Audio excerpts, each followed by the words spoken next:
What's up, gang? It's your boy Trippy. Welcome back to Trippy Speaks UFC, and here is my predictions for the main event at UFC 269. Now let's jump right into it. But before I give you guys my prediction, I thought I'd break down the matchup real quick, starting with Charles Oliveira. Charles Oliveira is mostly known for his amazing Brazilian Jiu-Jitsu ground game, but he has been really well-rounding his striking game as of late. As you guys know, Charles Oliveira is considerably overlooked by the vast majority of the audience, but not by me.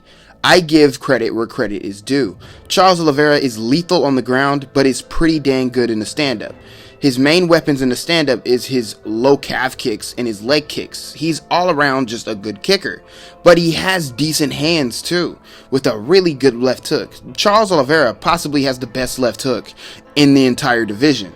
His striking capabilities was really put on notice against Kevin Lee and Tony Ferguson. Although he mainly dominated Tony Ferguson with the grappling, he did show off some good striking against Tony Ferguson, let's be honest. Charles Oliveira has also improved as a finisher. Charles Oliveira can really finish guys, and people really don't give him the credit for that. Charles Oliveira has decent power in his hands. He has pretty good power. I believe he has 10 finishes at this point, which still goes overlooked by the vast majority of the audience because of his opponent. His opponent is well known after beating the biggest superstar in the world twice, or in the mixed martial arts world, sorry. So, how do I see him matching up against Dustin Poirier? Well, I believe if Charles Oliveira wants to win this fight, I really do think that he needs to use those kicks and try to keep it as slow pace of a fight as possible. Now, what do I mean by that? Play it in the center. Don't back up and let Dustin Poirier get a bunch of common ground. He really needs to keep this at range and be almost like a sniper in the fight, kind of like what Conor McGregor didn't do. Utilize a lot of kicks to back Poirier up against the fence, which, lucky for Charles Oliveira, Dustin Poirier is typically the main one who backs up in his fights anyway.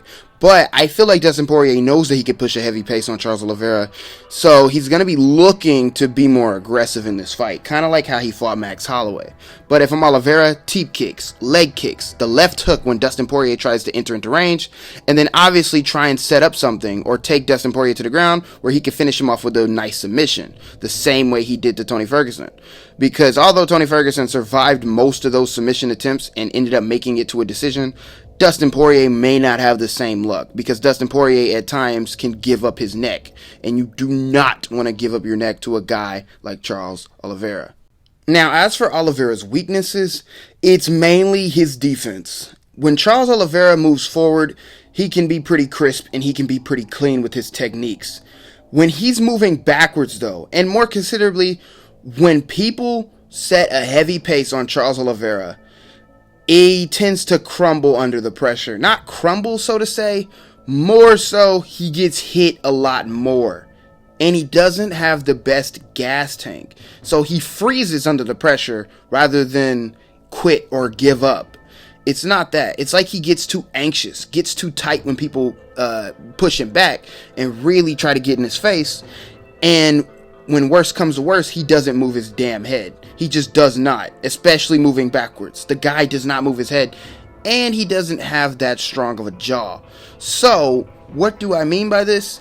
He really needs to keep this in the center of the cage, but as for his weaknesses, those are his weaknesses. His conditioning, which we never really seen Charles Oliveira go 5 rounds. And when we did see him go into 3-round fights, we would see him slow down a bit considerably. His cardio is a bit unknown, so I can't really just label it as a major weakness. We really just haven't seen much of it. In the times that we did see him get a heavy pace pushed against him, he slowed down just a little bit. But mainly he just gets hit a lot more often whenever guys set a pace against him. Now let's talk about Dustin Poirier. So Dustin Poirier's best weapon, in my opinion, is obviously his hands. The guy has good hands, good hand speed, and good power. In my opinion, him and Charles Oliveira are equal to power. And what I mean by that is both guys probably have equal amount of KO power, is what I'm saying, in their hands. Although Oliveira is a bit more accurate, Dustin Poirier swings, and when he gets you hurt, he becomes a nightmare in front of you. One of the best qualities about Dustin Poirier's game is the fact that he is a fantastic finisher. And it really shocked a lot of people when he finished Conor McGregor. I knew if he ever got Conor hurt in that fight, he was likely going to finish him due to how tenacious he is whenever he gets you hurt. Dustin Poirier mainly throws punches in bunches, meaning he's a very big combination puncher, but every single combination has the intent to hurt you. They're not like Max Holloway or Colby Covington where they're pitter-patter shots. Dustin Poirier's shots are meant to break your face. So, Dustin Poirier's other best weapons is his jiu-jitsu, but it's not really just standout weapons. In my opinion, I think his boxing is his best weapon, but when you look down the list, Dustin Poirier is just completely well-rounded everywhere. I mean, everywhere. A lot of people like to criticize the chin of Dustin Poirier. Dustin Poirier actually has a good chin. That was also very apparent in the Conor McGregor rematch. So, if I'm Dustin Poirier, how am I going to beat Charles Oliveira? Well, obviously back him up and try to get on the inside as much as possible. Because like we just mentioned, when guys try to get in the face of Charles Oliveira, he kind of freezes amidst the shots and his head stays still. Dustin Poirier, like I just said, is a fantastic finisher. He sees Charles hurt, he's gonna come in and try and kill him. My main worry for Dustin Poirier is that he gets a little bit too crazy in there and the guy doesn't have the best takedown defense and he gets taken down and now he has to survive on the mat with Charles Oliveira for however long the round is. If this fight goes to the ground, Dustin is probably going to get controlled on the ground and he doesn't need that. He needs to keep this fight on the feet because it just be more smart and duck and dodge those kicks of Charles Oliveira and really try to get on the inside. That is his only main weakness, is his defense as well. And that is more so with him getting countered. The guy mainly goes to a few tools like the switch step combination or the body kick into the punch to try and get on the inside and get into boxing range because that is his main weapon.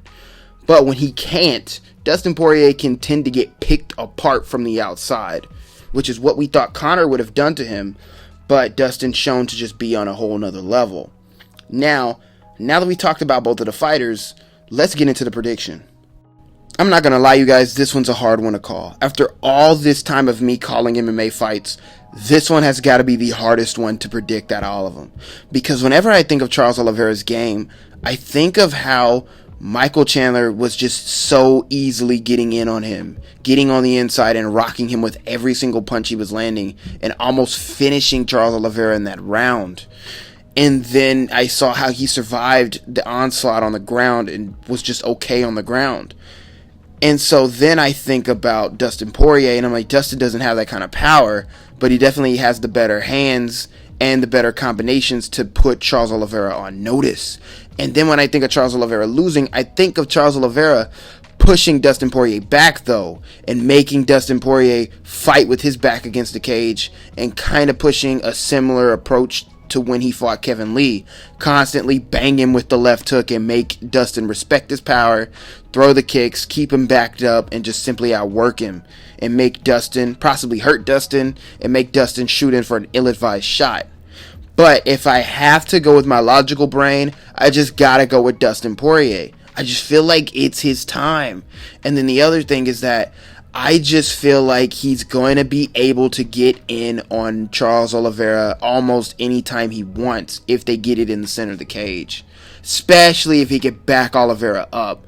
He has a more trusted gas tank. And if they do go to the ground, which is my only worry, is that Dustin possibly rocks Oliveira, tries to follow him down there and finish him, gets a little crazy, and gets submitted.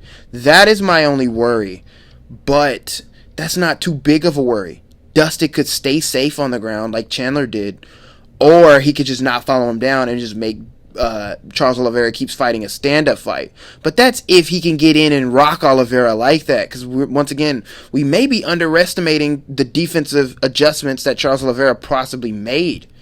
But I'm going to have to go with Dustin Poirier. I believe that Charles is going to have some good success early, eat up that calf, bang him with the left hook, really show that he can hang on the feet with a guy like Dustin Poirier. And then I just see Dustin Poirier landing a big shot, rocking Charles Oliveira, and just a bunch of flurries all over him. So I'm going to go with a 4th round TKO or a Dustin Poirier decision. That's my final prediction. But let me know what you guys think. Like I said, this one's a hard one to call, but it's been your boy Trippy, and I'm out, man.